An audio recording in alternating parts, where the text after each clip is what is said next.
E agora, você acompanha pela Rádio Rio de Janeiro o programa Estudo das Obras de André Luiz.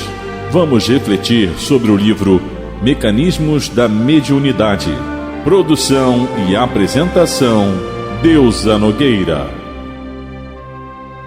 Queridos amigos, ouvintes da Rádio Rio de Janeiro, a gente hoje tem surpresa, muito bom. Porque durante um tempo, agora, no início desses estudos da obra Mecanismo da Mediunidade, ficou lá Deusa Nogueira. Eu não gostei daquela vinheta, né? Mas, graças a Deus, a vida se organizou e a gente tem a nossa amada Berenice Lima. E vamos começar a fazer o trabalho. Vamos lá, Berenice? Muito bom estar de volta. Não vai ser todos os dias, mas pelo menos vou tentar 2 vezes por mês a gente sentar para fazer alguns programas, né? Mas o importante é que o trabalho não para. Isso. E a gente tem que aproveitar todas as situações da nossa vida para colocarmos em prática a doutrina espírita. Porque senão não serve, não adianta ficarmos tantas horas debruçadas nos livros, tantas horas estudando, ouvindo palestra, ouvindo estudo, né, se nós perdemos as oportunidades de colocarmos em prática essa doutrina libertadora, que nos traz esperança e consolação o tempo inteiro. E nós estamos no nosso melhor momento, né, que é o momento do testemunho que o mundo inteiro está passando, mas para a gente colocar em prática as esperanças e consolações da doutrina. Então, estudando esse livro, no Mecanismo da Mediunidade, até para a gente entender todo o processo que todos nós somos médiuns. Agora, você está sendo médium de quem? Isso. Né? Qual é a qualidade da sua mediunidade? Porque todos nós recebemos influência do mundo espiritual. Todos nós atuamos nos 2 planos. Nós estamos sendo médium um tempo inteiro. E agora, até pela tecnologia, a mediunidade ela se faz muito mais presente, né? Quando a gente estudou lá nos domínios da mediunidade, não sei se vocês lembram, mas tem um capítulo lá que um jornalista, um rapazinho, ele está num bar maquinando uma fake news, maquinando escrever alguma coisa. Aconteceu um crime, né? E ele estava vendo como é que ele ia colocar esse crime de uma forma sensacionalista. E até porque havia o interesse de lançar suspeita sobre uma pessoa inocente, né? Exatamente, estava envolvido, né? Então ele queria ter visibilidade, que é uma coisa que hoje, até com a facilidade da tecnologia, todos nós estamos tendo visibilidade, né? Tanto que às vezes acontece um videozinho, alguma coisa, aquilo ali vira um meme, aquilo ali se espalha e de repente tem 1 milhão, 2 milhões de pessoas vendo aquilo. Então nós estamos interferindo na vida das pessoas muito mais do que a gente pode imaginar por conta dessas ferramentas. E lá no livro, nos domínios da mediunidade, o camarada ele ia escrever no jornal. Ele era um jornalista, só que ele estava maquinando para que a matéria dele desse um impacto, que ele tivesse visibilidade, só que visibilidade por uma opinião dele, pessoal, mas que essa opinião de alguma maneira ia afetar uma pessoa. E é interessante, né? E ele não percebia, né, Berenice, que ele estava sendo influenciado por um inimigo daquele companheiro, que era uma pessoa íntegra, boa e tudo, para fazer aquilo. E quantas vezes, né, Berenice, a gente abre a boca, fala alguma coisa e vai assim, não, afinal de contas eu tenho direito de dar minha opinião pessoal. E muitas vezes não é a nossa opinião pessoal, há uma infiltração ali de pensamento e sentimento para quê? Para atingir diretamente alguém. Exatamente. Então, essa cena desse rapaz nos domínios da mediunidade foi uma cena que me marcou muito quando a gente vai escrever, emitir uma opinião. E como hoje todos nós estamos escrevendo o dia inteiro, é no WhatsApp, é no Face, é no Instagram, é no Twitter, são muitas ferramentas, e a gente repassa muitas coisas que a gente lê sem saber, é tanto que virou um problema essa fake news. E lá nos domínios da mediunidade, o camarada já estava, né? E a gente percebe que ele é envolvido por um espírito obsessor daquela pessoa a qual a escrita dele ia afetar. Então, todos somos médiuns, e eu acho que a tecnologia está nos aproximando do mundo espiritual, né? E que a gente saiba o que a gente vai ler, o que vai repassar e o que vai escrever. Exatamente. Nesse capítulo de hoje, a matéria mental é o que a sua mente, né? O que a nossa mente, o que ela produz. E é interessante, Berê, que no programa anterior a gente falou, né? Porque muitas vezes o pessoal fala, não fiz nada não, só pensei. E aqui ele fala, pensamento é matéria. A gente às vezes diz assim, não, só pensei, não fiz nada demais, né? Quer dizer, a gente acaba vivendo de uma forma irresponsável. Tem um caso do Divaldo que ele fala que um amigo dele desencarnou, uma pessoa muito querida mesmo, desencarnou. E a Joana de Anjos convidou ele para ele participar do despertamento dessa pessoa no mundo espiritual. Então, para ele foi assim, uma honra muito grande, né? E aí a Joana de Anjos levou ele em desdobramento para vivenciar aquele despertamento daquele ser querido dele no mundo espiritual. Aí ele falou que a Joana de Anjos estava à frente, ela olhou para ele e falou assim, silêncio. Aí ele falou, mas eu estou em silêncio. Ela, silêncio mental. Você está tumultuando o ambiente. E você sabe, então eu vou contar, já um fato ocorrido com a gente. Estávamos nós lá na mesa mediúnica e havia um espírito. E esse espírito, assim, o trabalho do diálogo estava muito difícil, que era alguém, assim, com uma intelectualidade religiosa muito grande, né? E estava difícil o trabalho lá. E aí, daqui a pouco, o doutor Herman, incorporado no altivo, entrou na sala, bateu a mão no meu ombro e falou assim, médium, cala o pensamento.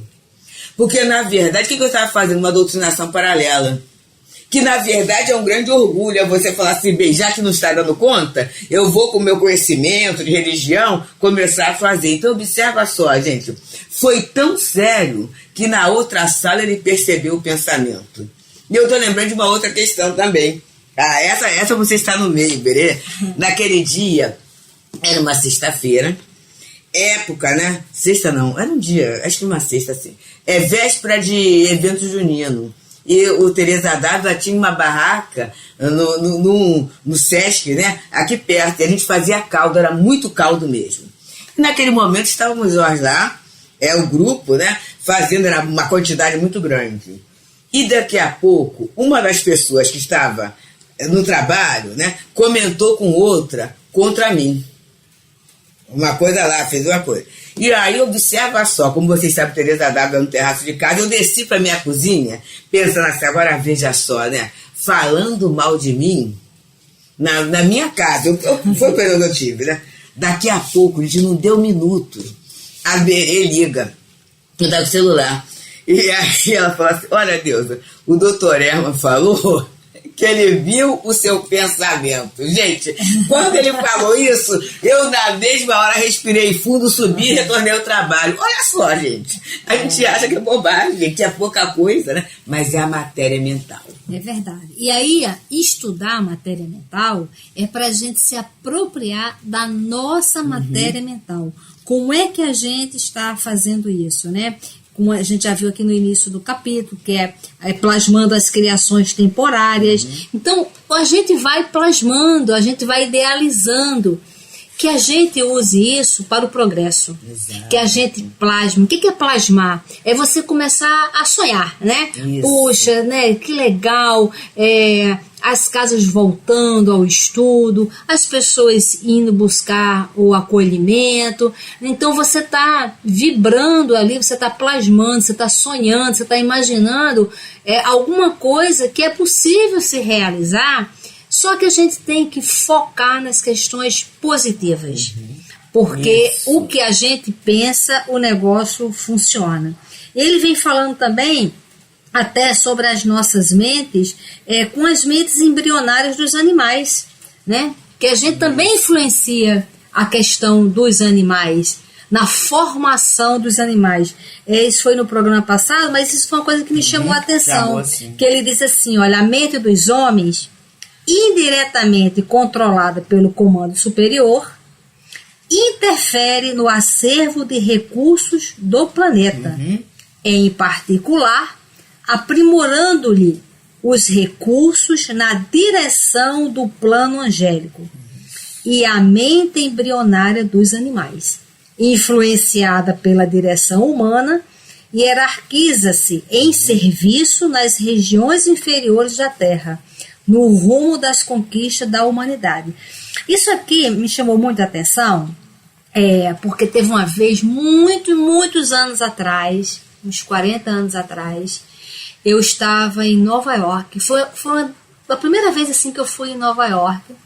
E lá eu vi um cego sendo conduzido por um cachorro. Foi a primeira vez que eu vi na prática mesmo, né, um cachorro conduzindo um cego.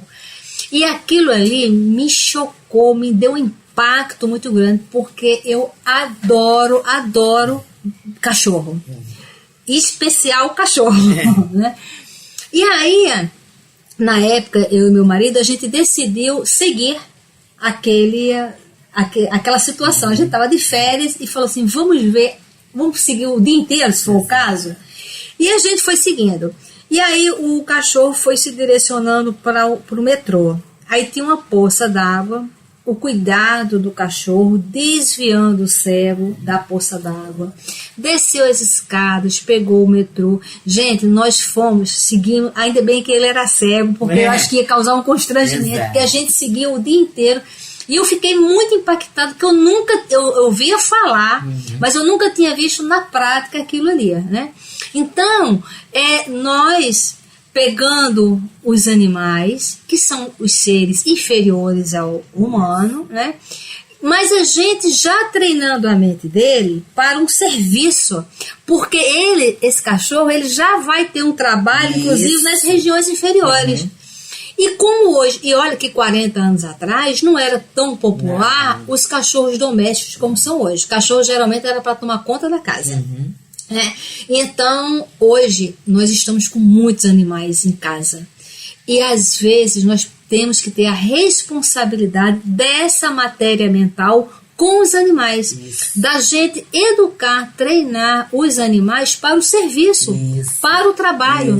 Olha, lá no abrigo, sempre chega muito cachorro lá, mas a gente não pega, ele chega doente, a gente cuida e ele fica, mas cada um tem o seu trabalho. Quando ele chega, eu falo, olha, eu vou cuidar de você, mas depois você tem que trabalhar para poder pagar a ração do dia a dia, entendeu? E olha, como eles se entendem e como eles trabalham, incrível. E aí deu rato lá, e a prefeitura que ela coloca o veneno de rato. E a prefeitura teve um problema lá que eles suspenderam essa colocação. E nós não podemos botar, porque como é um lugar de muita criança, vai que dá um problema, né? E para você contratar uma empresa particular para fazer num sítio daquele tamanho, com 10 prédios, não tem dinheiro que dê conta.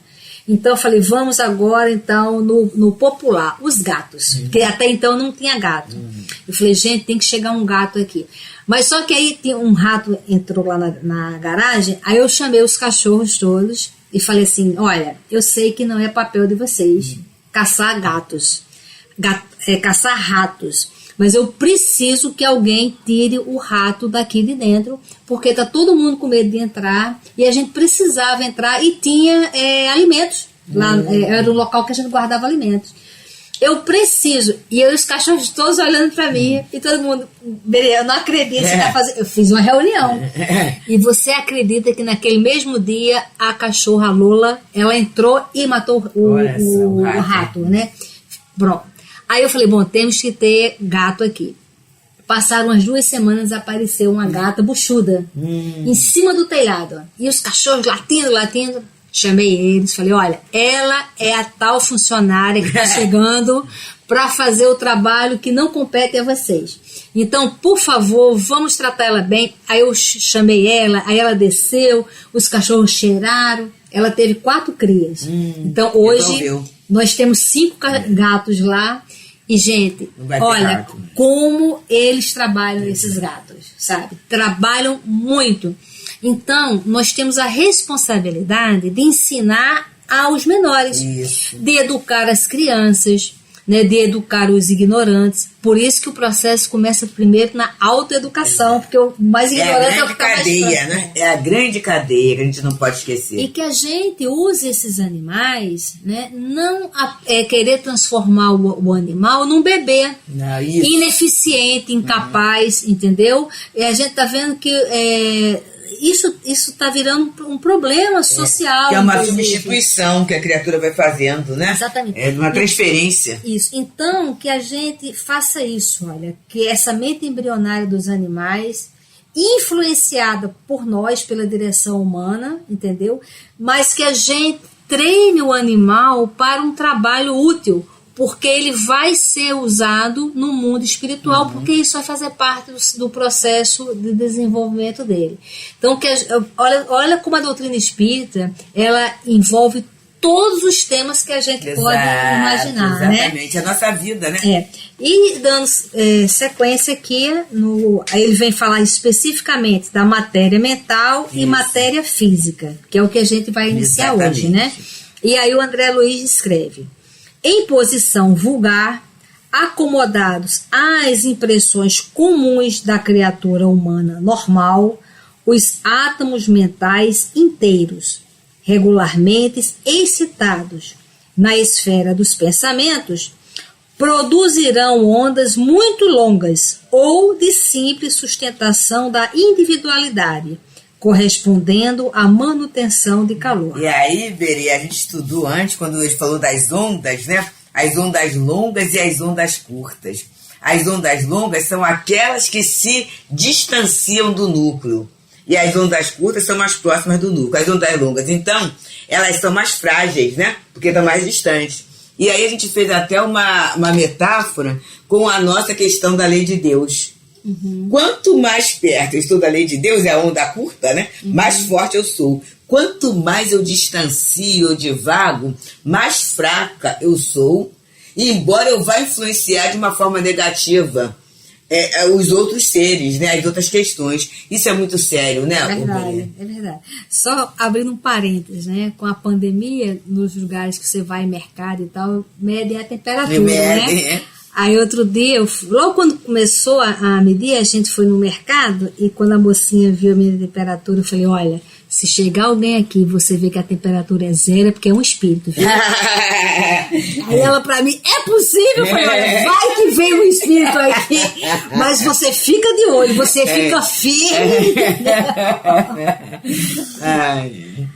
Aí ele continua, se forem os elétrons mentais nas órbitas dos átomos da mesma natureza, a causa da agitação em estados menos comuns da mente, quais sejam os de atenção ou tensão pacífica, em virtude de reflexão ou oração natural, o campo dos pensamentos exprimir-se-á em ondas de comprimento médio ou de aquisição de experiência por parte da alma, correspondendo à produção de luz interior. Isso é fantástico. Olha, o André Luiz, a primeira vez que eu li esse livro, eu não entendi nada. Assim mesmo, com certeza. Nada. Não diz só você, não. O Chico Xavier falou que leu, né? Mais de 12 vezes para entender. Gente, então, eu achei chato, eu não entendo. O que é isso, né? Eletrônica? É curso de eletrônica? Mas isso é para a gente entender... Quando Jesus falou, brilha a vossa luz. Isso. É para a gente entender, no livro Voltei, de Federico Figner, quando no final, né, ele vê uma luminosidade muito grande, e ele fica procurando de quem é, e ele descobre que é dele. E é para a gente se apropriar desse conhecimento, para que a gente faça brilhar a nossa luz, para a gente entender que é um mecanismo mesmo físico, né? É um mecanismo físico, químico, é nosso, nos pertence, mas que a gente pode acionar esse brilho aí da nossa alma. E ele fala, né? A reflexão ou oração natural. É muito interessante, né? Porque quando a gente reflete, meus queridos, a reflexão é a busca da solução de alguma coisa, não é, Bri? Vou refletir, vou parar, vou pensar. Então, na verdade, é um movimento de elevação. É isso aí. E olha, quando você começa a fazer prece, com calma, com tranquilidade, se entregando, você começa a perceber alguns movimentos físicos, algumas sensações físicas nos centros de forças. Né? Você percebe, às vezes, na testa, né? Você no frontal, às vezes na cabeça. É como se estivesse assim, mexendo no seu cabelo. Outras vezes até no cardíaco, né? É muito interessante. Como às vezes você tá com raiva, um acesso de fúria, e você sente um negócio na barriga. Até se fala, gente, me deu um negócio. É uma coisa aqui, a gente até faz movimento de rotação. Ou às vezes quando tem as excitações sexuais, que a pessoa sente, como os indianos falam, a Kundalini, né? Que é aquela energia que é físico mesmo, você sente um redemoinho, uma coisa incrível, né? Então, sabendo, por que a gente precisa saber como funciona? Porque quanto mais informação nós tivermos, mais nós vamos viver melhor. Porque nós vamos entender o processo, o que está acontecendo. Hein? É o controle, né? A questão da aquisição da consciência. É isso aí. A consciência mesmo. É isso aí. E até o aproveitamento, né? Porque muitas vezes, assim, quantas vezes a pessoa faz uma prece, aqui que a gente falou prece natural, eu achei legal, porque às vezes a gente faz a prece e não aproveita as energias da prece. É verdade. Né? Fica doida para acabar e sair dali e tudo isso. Quem tiver insônia, duas receitinhas. Levanta e vai arrumar a gaveta. Na metade da primeira gaveta você tá com sono, você volta para dormir. Ou então você fala, ótimo, tô com insônia, vou orar. Pronto, e começa a orar. Orar, e vai. Por quê? Você dá uma utilidade àquele tempo, né? A gente precisa fazer tudo isso. E conhecer essas questões aqui da ciência tem que nos favorecer. Lá no abrigo, os jovens, eles sempre falam que eles não conseguem aprender. A maioria largou a escola e fala, que não consigo aprender, é difícil, eu sou burro, eu não entendo. Então a gente foi dar aula de matemática e todo mundo falou que ninguém sabia nada de matemática. Os jovens têm em torno de 20 anos. Aí eu falei, ok. Aí nós colocamos ele sentado num banco, aí colocamos uma caixa a uns 5 metros de distância mais ou menos, e cada um ficou com um saco de bola de tênis para jogar a bola. A bola tinha que bater uma vez no chão e para cair dentro da caixa, né? Então as primeiras eles erraram, mas depois eles foram acertando e depois eles acertaram todas. Aí eu falei, o que vocês fizeram? Cálculo. O tempo inteiro vocês fizeram cálculo. Vocês calcularam a velocidade, o tempo e a força. E aí vocês vêm dizer que vocês não sabem física? Vocês vêm dizer que vocês não sabem sobre matemática? É isso. É isso mesmo. Eu falei, claro. Aí nós pegamos a equação, aquela fórmula, colocamos no quadro, e aí eu falei, então o Leonardo vai arremessar uma bola a 5 metros, sendo que ele vai bater no chão e tal. Eu fiz todo o enunciado, vamos calcular isso. É isso que vocês fizeram. Quando você vai atravessar uma rua, que você olha e vê a distância do carro, você faz um cálculo na cabeça. Distância, velocidade, tempo, né? Tudo, para ver se você vai ser atropelado ou não, né? E aí, isso é matemática. Então, olha, como nós sabemos e a gente não percebe as coisas que a gente sabe. Porque a gente usa o recurso da lei, né, da lei de Deus, mas a gente não se apropria, né? A gente não consegue ter a consciência e a parada da reflexão. Porque quando eu tenho consciência, eu melhoro a minha vida. E aí, muitas vezes, né, Berenice? Quanta gente que fala assim, mas aí eu vou estudar para quê, né?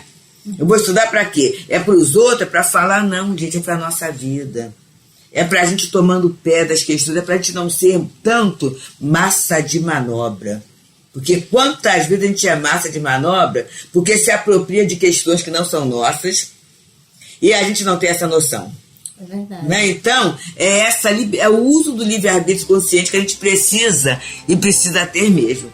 E aí, Berenice, a gente já está acabando o programa. Viu como é que é boa a conversa de comadre? Nós acabamos esse programa, né? No próximo, vamos continuar estudando esse capítulo 4, que é riquíssimo, que é sobre matéria mental, e que todos possam, assim, bem aproveitar esse dia para refletir Como é que eu estou utilizando essa matéria mental, não é? Como é que eu estou interferindo no meio que eu estou? Porque né? ter você tem. Com certeza.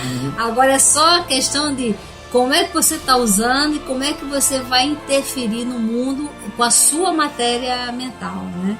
E aí a gente tem que fazer escolhas. Muita e paz. façamos as melhores, não é isso? Com certeza. Muita paz. Muita paz, amigos.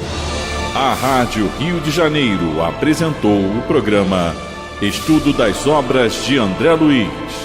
Produção e apresentação, Deusa Nogueira.